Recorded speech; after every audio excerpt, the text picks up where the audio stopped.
Okay. So hello everyone. So in this class we are basically discussing regarding the queries what you are having after have receiving your result. Okay.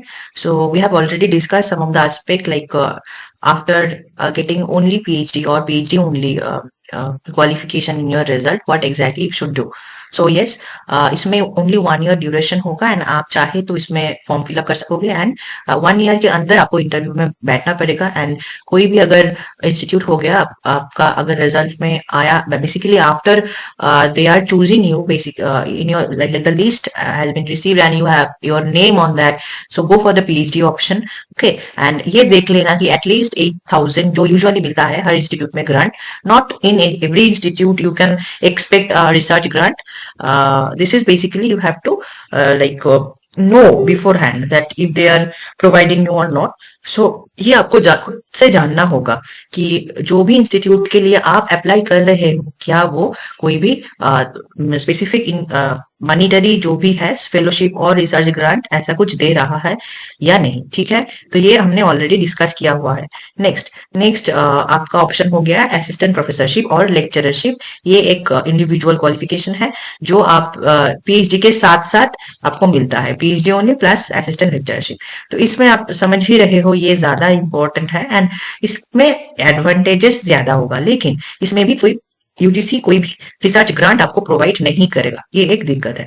तो इसमें भी definitely आप अगर कोई भी advantage अगर देखो तो ये है आप फॉर्म फिलअप कर पाओगे एंड अगर आपको आपका नाम आ गया लिस्ट में after basically giving the interview, then you can be able to join the PhD program for 5 years. Now यहाँ भी आप ये देखोगे कि अगर 8,000 ग्रांट मिल रहा है तो you can definitely you should go for the PhD option. ये जो चीज है ना, मैं बार बार बोल रही हूँ, ग्रांट रिसर्च ग्रांट ये मिलना चाहिए. क्यों मिलना चाहिए? देखो ये जो इंडिविजुअल अगर आप okay provide them much different link then. Okay, yes thank you. Okay, so अगर देख रहे हो कि ऐसा हुआ कि 8,000 ग्रांट दिया जा रहा है तो आपको भी लगेगा जो भी आपका फूडिंग हो गया, लॉजिंग हो गया, रहने का हो गया, खाने का हो गया, ये आपका इस अगर एटलीस्ट हो पाए तो इससे निकल जाएगा. देन आपका जो पीएचडी का जो डेफिनेटली अलग से जो खर्चा होता है वो उतना ज्यादा सेंट्रल इंस्टीट्यूट में भी नहीं होता है एंड स्टेट में भी उतना नहीं होता है. अगर आप कोई नॉन गवर्नमेंट इंस्टीट्यूट से कर रहे हो तो वो बात अलग है, तो वो तो आप खुद ही जानते हो कि उसमें तो होता ही है ऐसा कुछ एंड वो आप देख लो. ठीक है, तो उसमें तो मैं उसके बारे में तो आप खुद ही देखोगे कि कौन सा वाला इंस्टीट्यूट के लिए आप कैपेबल हो या नहीं. लेकिन अगर 5 साल का जो भी ड्यूरेशन है उसमें अगर एटलीस्ट आपको कोई भी बेसिक रिसर्च ग्रांट मिलता है ना तो ये स्मूथ हो जाता है journey. Definitely economy like the basic things is also a basic monetary support is definitely needed. So as a guide, as a educator, this is my responsibility to guide you in a right path and definitely what are the pros and cons. अगर मैं advantage बोल रही हूँ तो disadvantage क्या होता है वो भी मुझे ही बोलना चाहिए. तो इसीलिए मैं ये आपको बोल देती हूँ कि रिसर्च ग्रांट अगर नहीं मिलता है तो ये ज्यादा दिक्कतमय हो जाता है. ठीक है, तो उसके बारे में और एक like I am not here to negatively suggest you anything, provide you any negative message, but definitely there are some aspects what exactly impacted by your this monetary aspect also. So इसीलिए अगर आप चाह रहे हो कि yes you are not bothered about it, then you can go for it. But if you are like someone who are thinking about the monetary aspect and अगर कोई government institute हुआ तो डेफिनेटली खर्चा उतना नहीं आता है. टोटल 5 years में भी उतना 50,000 क्या 20,000 में भी आपका टोटल पीएचडी का खर्चा निकल जाता है. मतलब इंस्टीट्यूट का खर्चा मैं बोल रही हूँ, ठीक है ना. तो इसके अलावा अगर कोई भी खर्चा हुआ तो वो आपको खुद से अगर अलग से करना पड़ रहा है तो वो है फूडिंग एंड लॉजिंग का खर्चा, मतलब रहने का एंड जो भी खाना आपका डेफिनेटली रेगुलर जो खाने का एंड रहने का, ये जो दोनों चीजें है ना for fooding and lodging, that much money is enough. So ये भी अगर देता है कोई इंस्टीट्यूट तो आप you can go for it. Now JRF, तो जेआरएफ में आपको डेफिनेटली एक स्पेसिफिक फिगर आप जानते हो 37,000 का आपका मिलता है जो भी डेफिनेटली आपको मिल जाता है ग्रांट एंड देन आपको एचआईवी मिलता है, home rent. Okay, and then आपको कॉन्टिजेंसी भी मिलता है. मतलब 3 महीने के बाद एक बार करके आपको कॉन्टिजेंसी भी मिलता है. मतलब आपका जो ट्रैवल अलाउंसेस हो गया, sometimes for your field, and sometimes आपका जो लैब का जो केमिकल्स आप खुद खरीद रहे हो, अगर वो भी चीजें, एंड अगर आपका कोई बुक आप पढ़ने के लिए खरीद रहे हो, तो ये जो जेरोक्स हो गया, प्रिंट हो गया, स्टेशनरी हो गया, इलेक्ट्रॉनिक्स हो गया, कुछ भी हो गया, ये आ जाएगा आपका कॉन्टिजेंसी में। ये चाहे आपका होम ब्रांड होता है, एंड डेफिनेटली ये फिगर ग्रेजुअली इंक्रीज हो रहा है, and that is a good thing. तो ये आपको मोटा मोटा करके जीआरएफ में मिल जाएगा, एंड अगर ये मिलता है तो आपको कोई अलग से दिक्कत नहीं होता है for monetary aspect. And now ये तो मॉनिटरी हो गया, इसका अलग से भी एडवांटेज है, ये तो आप लोग खुद भी जानते हो।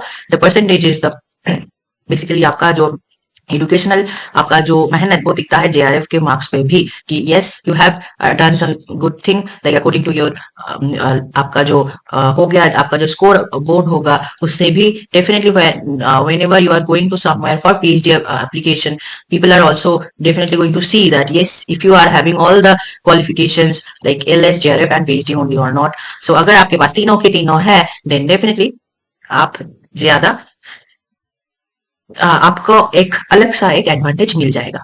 ठीक है, ये तीन चीज आप नाउ डेफिनेटली याद करके चलोगे। ओके, सो नाउ नेक्स्ट इसमें अब करना क्या चाहिए? ठीक है, कि करना क्या चाहिए। नेक्स्ट एग्जाम आपका जुलाई में है, दिसंबर में है, ये तो आप जानते ही हो कि हाँ दोनों एग्जाम है। तो इसके अलावा अगर आपके पास पीएचडी ओनली और एलएस है, तो मैं एज एजुकेटर आपको गाइड करना चाहूंगी कि yes definitely some institute are going to release and have already been release their notification for PhD admission. तो आपको करना क्या होगा, आप न्यूट्रिशन ज्ञान प्रभा का जो टेलीग्राम चैनल है उसमें भी आपको रेगुलर बेसिस में हम लोग कहाँ पे फॉर्म फिलअप हो रहा है, कहाँ पे इंटरव्यू हो रहा है, in every state we will be trying to provide you the notifications and all, and according to that आप क्या करोगे, आप फॉर्म फिलअप करिए। ठीक है ना, फॉर्म फिलअप करके आप इंटरव्यू प्रॉपरली दे दीजिए, एंड इसके बाद अगर आपको लगता है कि आप कोई स्पेसिफिक इंस्टीट्यूट में जाना चाहते हो एंड वहां पे आप सिलेक्टेड भी हो, then go for it without any hesitation. जो मैंने बोला है मॉनिटरी एस्पेक्ट आप देख लो, देन आप जा सकते हो। नाउ इसमें एक दिक्कत है, एक बेसिकली आपको इसमें इसके अलावा, ये तो हो गया क्वालिफिकेशंस। नाउ अगर आप इसके अलावा आपको अगर कुछ भी चाहिए, वो है proper preparation for interview, and before that only आपका एक प्रॉपर रिसर्च प्रपोजल होना चाहिए। Now be very much careful listening, very carefully listen to me.